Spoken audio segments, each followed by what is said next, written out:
So, my name is Lau Taarnskov. It's difficult to pronounce for most parts of the world. It's Danish. Originally, I'm from Denmark. I lived in Uruguay for many years, and now live in Reno, Nevada, in the US. I started using Elixir in 2014. I created a calendar library and the tzdata library in Elixir. I have a blog, creativedeletion.com. I'm on Twitter, and I work at the RealReal. That you'll see the logo on your tags. We're sponsoring the conference. I want to thank the company for the RealReal helped me fly out here, and I dodged a hurricane in Miami. Had to go through Brazil, but I made it here, so I'm happy about that. We have more than 4 open positions for Elixir, and we already have colleagues here that are in Uruguay working remotely, working together from different parts of the world. And contact me if you're interested. There's also URL you can look. Also, you can talk to some of my colleagues. We have Eleni, Jose, we have 2 Matthias, we have Esteban. So, yeah, come and talk to me or any of my colleagues afterwards. So this talk is a quick overview. There's a lot of stuff. I could talk for many hours about date and time.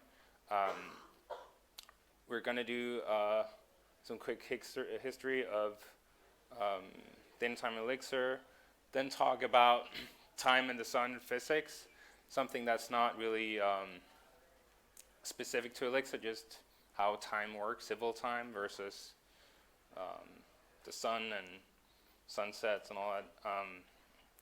And then the importance of explicit data over guessing. That's kind of the key point I want to talk about for this talk. And then the date and time types in Elixir, accurate data, and the game of telephone. And lastly, if we have time, saving and retrieving data and time data with Ecto. So, time travel. I don't think we could make this one with Elixir right now just yet, but let's go back in time just for a story, and we can talk about what happened back in time. So I used to live in Uruguay, and I flew first to Argentina, then here. One thing that happened that kind of inspired some of this was went to Argentina, and I was noticing something was off with what I thought the time was and what they thought the time was, and that was because my iPhone was lying to me. It was off by 1 hour, and it took me like a day to figure that out. Then I went to Uruguay, and I think Uruguay doesn't change the time zones as often as Argentina, but that happens too. I remember one time where a lot of stuff was off. People had their phones. I think some Android phones didn't work with the new time zone. So another thing that happened was I've been using JavaScript, and I wasn't so happy with some of the functionality. For instance, what do you expect this to return? Year 2000, January 1st, returns this. So if you look at this here, it tells me it's December instead of January, 1999. Also, it has 4 o'clock. I don't know why. Actually, I do know why, but it doesn't make so much sense. And also, it has a time zone. So I thought that was kind of confusing. That doesn't make things easier. So one point I want to make about date and time is that it's inherently complex, and you do have to think about it. You can't have a computer guess what you want to do. You're the developer. You have to take responsibility for figuring out what you want to do and then actually program it and think about it. But this, I thought, didn't help. Also, in Ruby, you might think this would be an error if you tell it, I want a new time with dos medialunas. But we get a time. Ruby is saying, that's cool. You probably meant year 2, January 1st, and also you probably meant this time zone, which it takes locally from what your computer is set to. So those are a few things I wasn't so happy with. Okay, so let's go back to 2013. I've been living in Uruguay for years already at this point, and I thought been using Ruby, and I thought looking at Elixir and Erlang, I thought that seemed very interesting. Then I started using it, and in 2014 I announced this new library I'd made for handling data and time. So basically, I had been using these other languages, and I thought there's no library that really handles these issues the way I want them to be handled. So I thought, I'm going to try this, and if I make software there, and I use it to figure out what the time is in Buenos Aires, it will be correct. If they change the time in Uruguay or anywhere else, it can tell me what the time is. And also, if I tell the software, give me a date for January 1st, 2000, it won't tell me 1999. So those are some ideas I had. Then I presented, I went to Texas, to ElixirConf, flew there from Uruguay, and then announced this first Elixir meetup in 2015. And that was just organized not on the meetup.com site, but rather just on GitHub. And here's an old photo from that, where I was presenting in Spanish. So I could present in Spanish, but my English is better than my Spanish. So here's one of the things I presented. This is Capologno. This is a photo I took there, and if you go to the Fado in Capologno, if you've been there, the lighthouse, there's a little box that says Ericsson on it, so that runs Erlang, that helps that work, and also if you run WhatsApp, that's another part of WhatsApp. You connect. This is, this box is basically the telephone tower, so you need that. You need Erlang for your telephone to work, contact the internet, and WhatsApp uses Erlang. So that was cool. And then I brought back a T-shirt, an extra T-shirt for one of these the meetups. And let's see here. Now we have another example of a date, November 3rd, 2015. This is, by the way, how you do it in Elixir. You can have the sigil, and we can put that there. Then we have today's date, and we have the difference. So that's in days, and you divide by 365. So that's about 7 years ago. The first meetup was here. So it's very cool. Now there's the first conference. It started with a few people, and so many people here in a conference. And 2016, in Elixir, the 1.3, the types got put into Elixir itself. So you didn't need an external library to have these date and time. I'll go through those types later. But this basically means that there's better interoperability. If you make a library, someone else makes a library, they all can use the same types and they work together. In 2019, Elixir 1.8, there was time zone support. You still need an external library to keep track of all the time zones, but it's integrated, so that all works. And then this is the reason that if you go to Elixir docs, now it says Montevideo. That's because documentation I wrote, and because I was living here, and that's like a lot of this stuff was basically created in Uruguay. So there's also a lot of other people that, like today in Elixir, the core team, contributors, all kinds of people are contributing to this and improving in Elixir. But this particular thing was because it was made here, so that's cool. Okay, now for something that is not specific to Elixir, just civil time UTC. Some people think that you only need UTC. You shouldn't have time zone at all.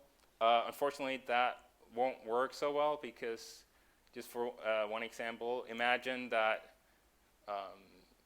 the time, if we're in a time zone that was about 12 hours from UTC, then in about 40 minutes, it would be Sunday instead of Saturday. So it kind of makes sense that you separate the days into when the sun is up, when you're awake, because people happen to sleep at night and wake up when the sun is up.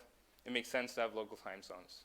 That's not to say that computers should care about, always care about that, but at least as long as the computers are interacting with humans and our time zone, we still need time zones.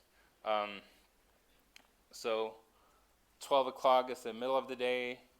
We used to use sundials for that. This is the prime meridian in Greenwich, England. I visited there once. There's this cool observatory you can go and you can stand on prime meridian. And that was GMT. You can see there's a red ball there on one of these buildings. And that was, it used to be a signal to ships they could see from the river. When the ball went down or up, that meant a certain time had passed. So now we don't have GMT. There's something called UT1. You don't really have to care about that. You can forget about UT1. But it mimics GMT, which is based on what the time is according to all the planets and sun and the Earth. What's very important is tie, and it's basically fixed in length. So that's atoms, a certain amount of definition, a certain amount of vibrations, and that's 1 second. So this is definition 1 second. And here's a clock there in Greenwich. There's a museum. That's a atomic clock. And to get to UTC, you have to have leap seconds because the atoms vibrate in a certain way, and that's a fixed amount of time, but the planets kind of wobble around a little bit, and then you need to correct for that depending on a lot of things to do with gravity and all kinds of stuff in space. So that is not fixed, and to alleviate that and make sure that suddenly noon is not in the middle of the night, you have to use leap seconds. So that's what that does. So UTC is basically you have the atoms, the tie, and then you have the difference in how the Earth moves around. And here's wall time. So if you look at your clock, you look at the time on the wall, there's a lot of things into it. So that goes into it. You have tie, the atoms, at the leap seconds, then you have UTC. So that leap seconds gets you to UTC. Then you have time zone UTC offset. And then if you have summertime and wintertime, also called daylight saving time, you have this standard offset. And then you get to wall time. So you can see what can change it. So we haven't had a leap second in a while, but then both going from UTC to the standard time and with the summertime, that can change a lot. You know, some places they decide almost the day before or a week before we're going to change things. So It can change a lot. If you have UTC, you can see that it's pretty stable. There's not a good way to get TIE for Unix-based systems, for now at least. So UTC is pretty stable. It doesn't change as much as the other ones. Okay, so that's how that works. And you need time zones, unfortunately, but you can say maybe you don't need daylight saving time. I would say that. And UTC is also good for a lot of things. So it's about explicit data instead of guessing. So computers are not necessarily the best at guessing. Sometimes you don't want to guess. Sometimes you want something where you know this the good basis for what result you came up with. So code and data is communication with both computers and developers. And here we have an example of a table with temperatures. So does someone want to tell me if this is cold or warm, these temperatures? Yeah, you don't know. And the reason is you don't have enough information. Good answer. So you could say, oh, if it's Celsius, we're gonna convert to Celsius. No need to convert. You can see in the first part here, we just return it as is. If it's Fahrenheit, we convert to Celsius, return it. If we don't know, we can just guess. We'll just assume it's Fahrenheit and return, say, we're going to convert to Celsius. But that's not a good idea. But something like this happens with date and time in some languages, and any languages really, depending on how you program it. So now if we have the Celsius, we are in a better place because we can actually know what we're talking about, and we can be pretty confident that, if you're a person, you can tell me, yeah, this is nice and warm. I don't need a jacket, a heavy winter jacket for this temperature. Just as a person. And then if you want to write a computer program, you also need this information. So this point is like the data is important. No matter who you are, if you don't have the information, it's basically impossible to answer certain questions. So it's important to have information. Depending on what kind of information you have, there are questions you can answer or simply cannot answer reliably. So here's a better way of doing it. You could let it crash and not have the third part here. I'm just going to crash out of the way, but this way you have a nice error saying if you don't provide a recognizable unit, Celsius or Fahrenheit, we can't answer it. So if we don't have enough data, we have to guess. And we probably shouldn't guess. We should just say we can't do that depending on the situation. And data can be very useful because you can write a function that can read the data and give you a good answer. So here you can see we have the two parts. We have the degrees and we have the scale. And I'll come back to those later. So the data time types in Elixir. Definition of words. Remember in JavaScript you had date, but it actually also had a time zone offset. It had an hour. And if you look at this definition of it, it's a particular day or year. It doesn't say here anything about hours or seconds or microseconds. So this is what SQL databases have, for instance. That's their definition of date.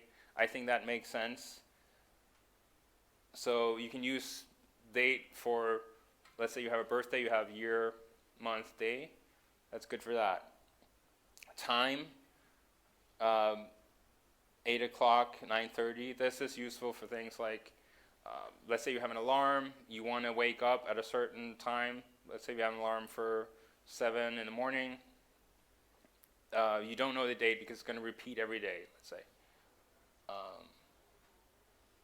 And then we have daytime. There's no definition for that in the dictionary because that's a computer science specific word. So we can we have some freedom to interpret that. So here are the types in Elixir. Daytime in Elixir has also a time zone and a UTC offset, standard offset. Remember those from earlier, where you hold the whole stack of what gets you to the wall time, and it has a zone abbreviation. Then we have naive daytime that doesn't have all those things related to time zone or offsets. And then we have date and time. And date and time don't have anything in common.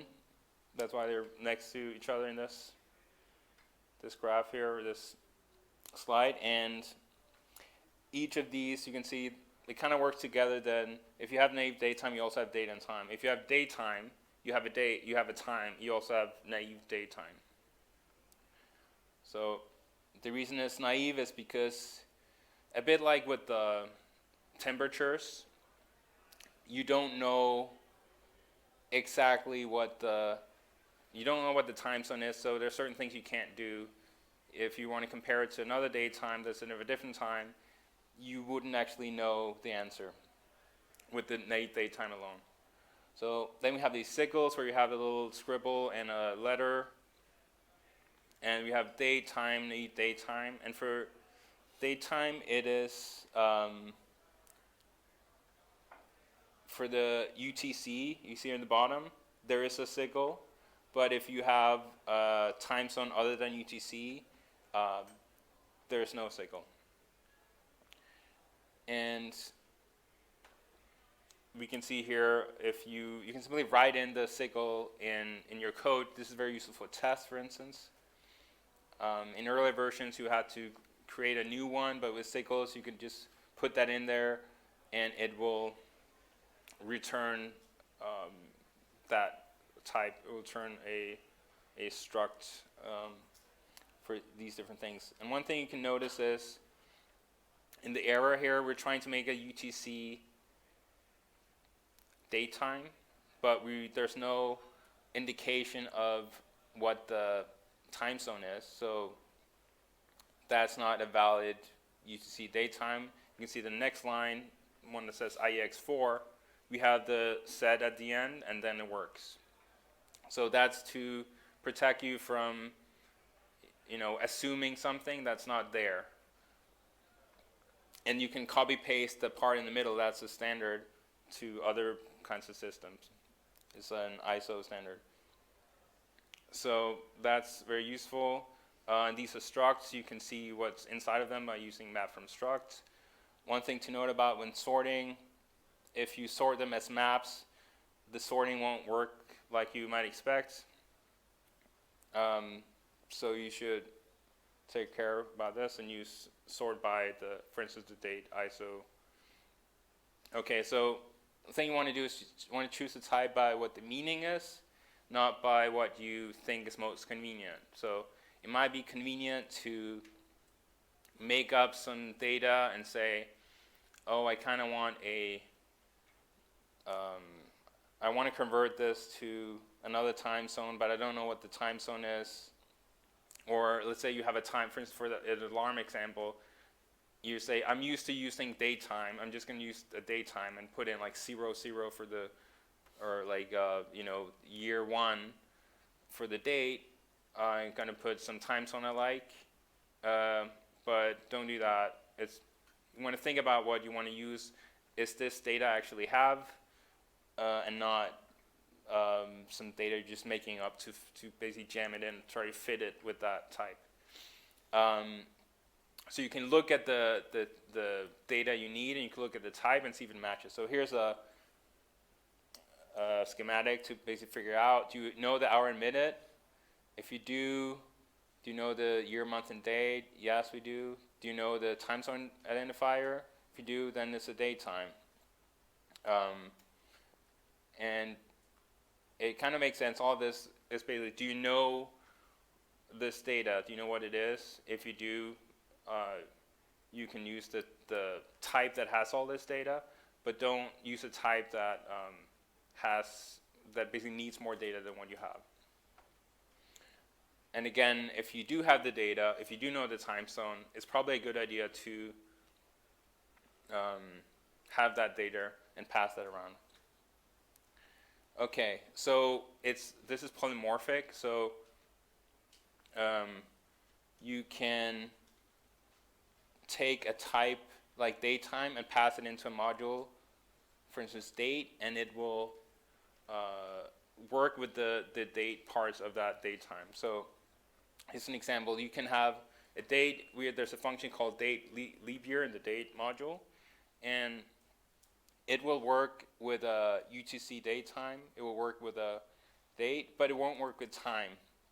So the last part here, there's an error because if you have 11 in the morning, is that a leap year? Like the early examples, we don't know because we don't know the year. There's no year, so that doesn't make sense. So if you had a type system, if you had the time types like in JavaScript where date has everything, you might have a year that's year 1999, and it'll give you an answer even though you never said, you didn't know the year. It's just made up. It's bogus. So this is how Elixir helps you by making it possible to use the type that works for you.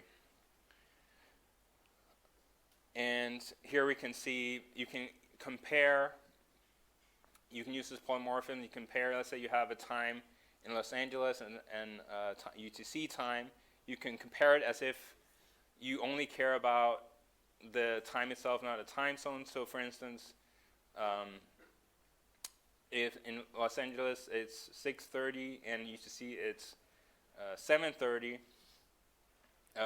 Los Angeles is that Los Angeles time is before the UTC one because 6 is before 7.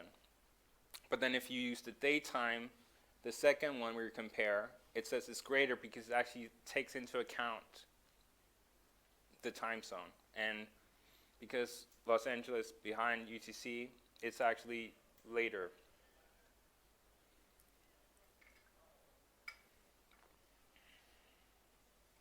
So this is something to remember. No data is better than fake data because no one's going to take your fake data and assume it's actually real if it's not there. And correct data is better than assumptions and guesses. So for instance, if you do have some information, you want to include it if it's useful for some other function, some other system, some developer that can use it in the future. And this is what I said before, that there some of this is complex, and you, as a developer, have to think about it. And a software library can't guess what you want. Even with the new AI functionality in Elixir, with being able to use GPUs, we're not at a point where, and I don't think anytime soon, that the computer can guess exactly what you want. I actually saw an AI example where it said, oh, look what you can do, and there was actually an error in it. They were doing some date-time stuff, and the AI was wrong. So you have to think about yourself. So do you have this, this game of telephone where you whisper to someone, you say one thing, after 10 people have whispered to each other, what comes out on the other end is completely different. So this is something where we want to be able to have the data you have stay intact. So for instance, if you have this ISO datetime, you can parse it, and you can put it back to a string with the next function, and you get the same thing back. And even the decimals are preserved. So you see you have 1.2 at the end, or sorry, .12. so 12 hundredths of a second, and it doesn't put extra zeros because you didn't tell the extra zeros. So that works. That doesn't work necessarily with Ecto. That part is pretty advanced, but within Elixir, it actually is preserved. So you see this example, there are some extra zeros, and if you have no microseconds, no fractional seconds at all, it's not included either. So that's data that's in the struct that we have. So the data should stay intact on a function level and also between systems. So if you parse this date, today's date, we can parse it and we can get this type, and we have this struct datetime, or sorry, a date struct in Elixir, and we can then convert to a string, this ISO 8601 string, and we can, let's say we have a JSON API, we can give that to another system. We say, what is the date? And we haven't changed it. Maybe if we had used JavaScript, it would have been a different year. I know there's, it's not to criticize other systems. There's some improvements in other languages too. But this is what it allows you to do. And you can pass it to another system, and you see if you don't change the data, you can keep it intact and pass it around. And you could even have another system, and if they do things correctly, it also stays intact. So we want to avoid sneaking in some assumptions about, if you didn't tell me any time zone, I'm just going to give one, because just going to invent one.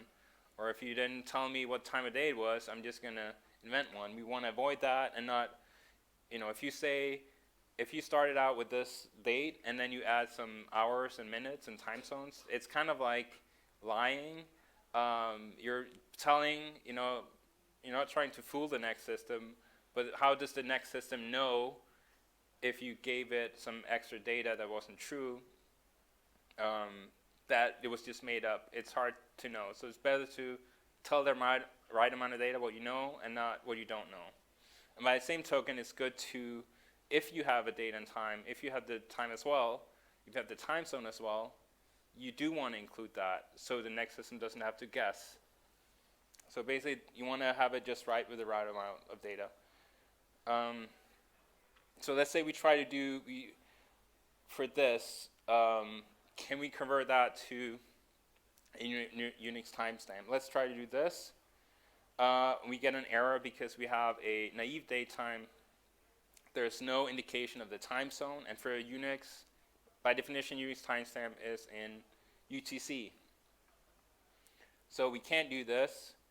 There's an error, and we can't parse it as a datetime because there's no offset. This could be, a time in Uruguay, so it's not UTC. So we don't know. So remember back here with the temperature, we have the degrees and the scale. We have this here, 2,000 lunas. We don't have that here either. We're missing UTC offset.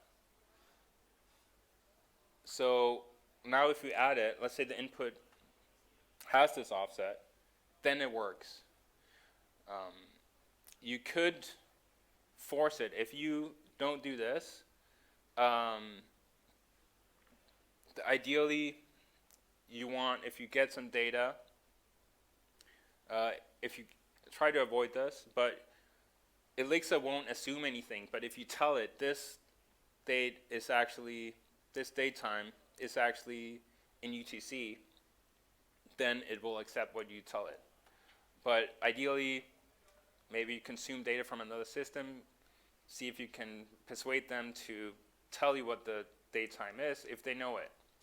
One question. Yeah? That will also assume that if you are passing the time zone, it will assume it's UTC also, or do we press down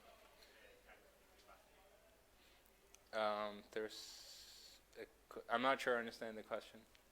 If you are giving, if you are passing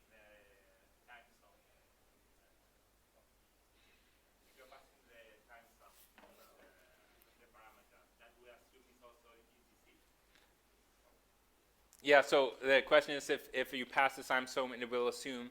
Exactly. Basically, I wouldn't say it assumes anything. It basically, here, this example, you're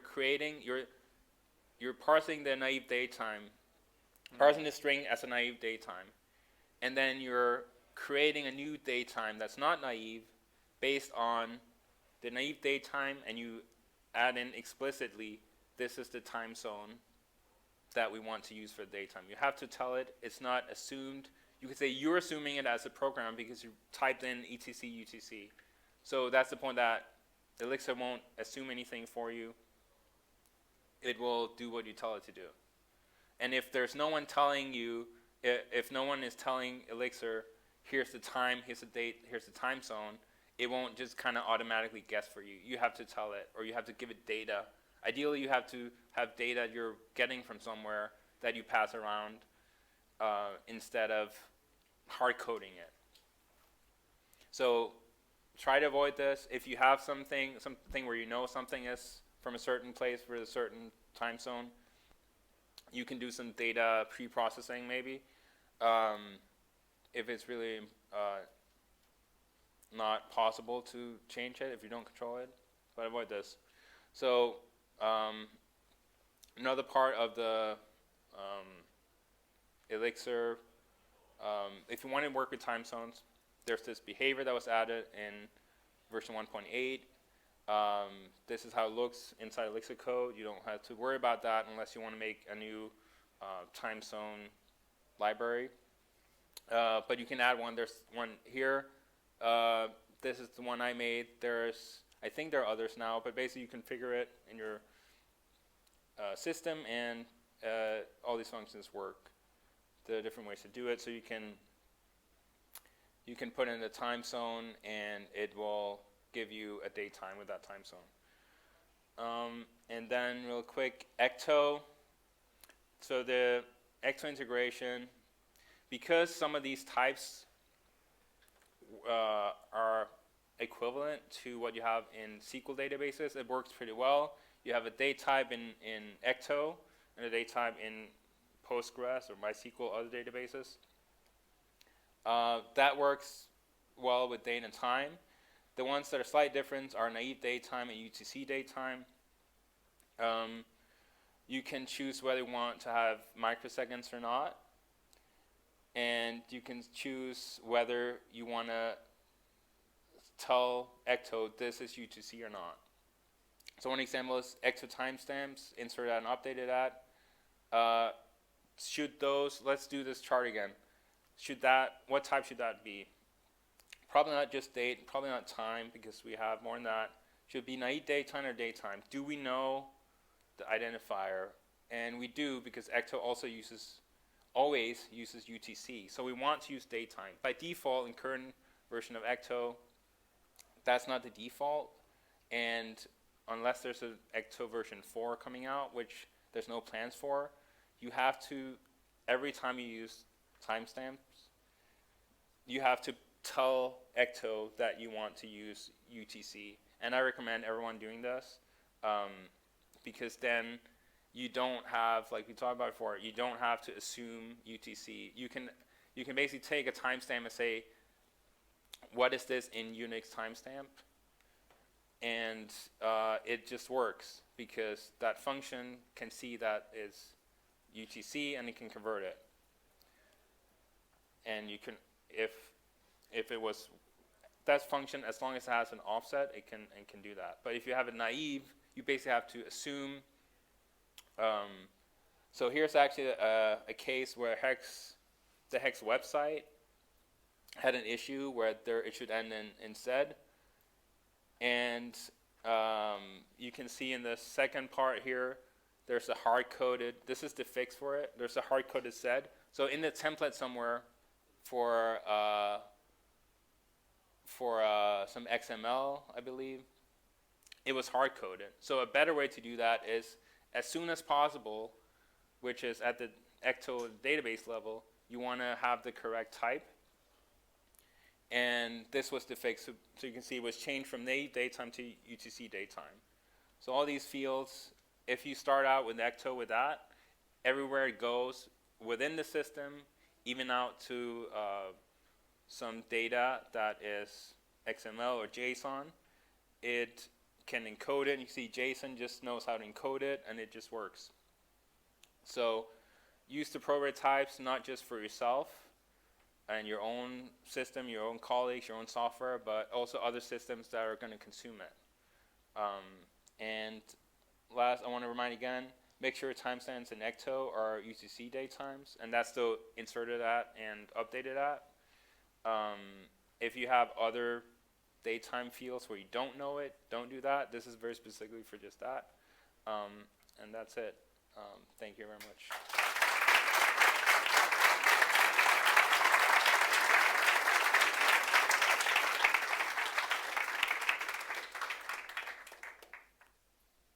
Thank you. Questions? ¿Preguntas? Tenemos unos minutitos, podemos hacerlo. Esperen al micrófono así sale bien en el streaming.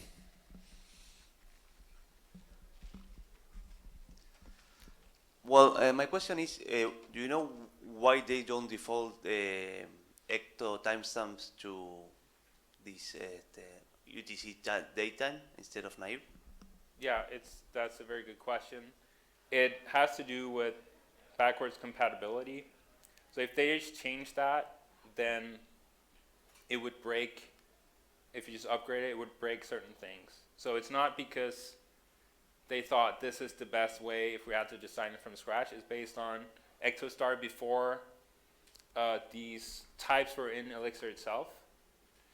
And then when 3.0 came out, that change was not made. You didn't have the same functionality at the time. Since then, Elixir has improved, but in order to not break backwards compatibility, it had to stay that way. So that's the message I got was, until we have Ecto 4, that won't happen, and also Ecto 4 probably will never happen. So as long as that's the case, you have to pay attention to that. I hope that in a newer version of Phoenix, that could be the default for the generators, for the people that use that. But until then, make sure to check that in your source code, that's the inserted at and updated at timestamps that they're used to see. And you can choose between the USEC one, the microsecond one, or not, whatever you prefer. I like the USEC in general, personally.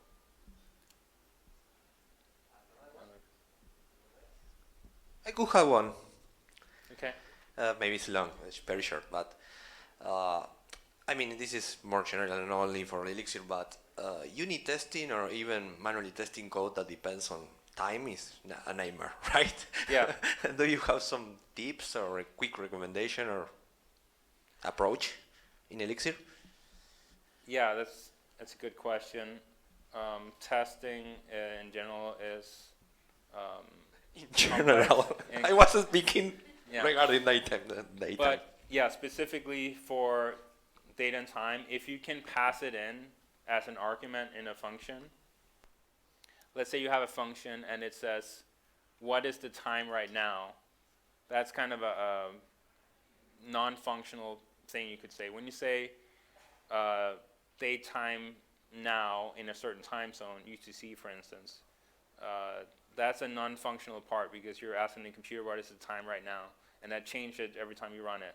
So what you could do is you can have a argument in your function that says now, and that defaults to datetime UTC now, for instance. And that way, normally when you call it in your production, it's not going to go to that default, but when you run your test, you can pass in a different version of now. So when your tests run, it always thinks that that's now.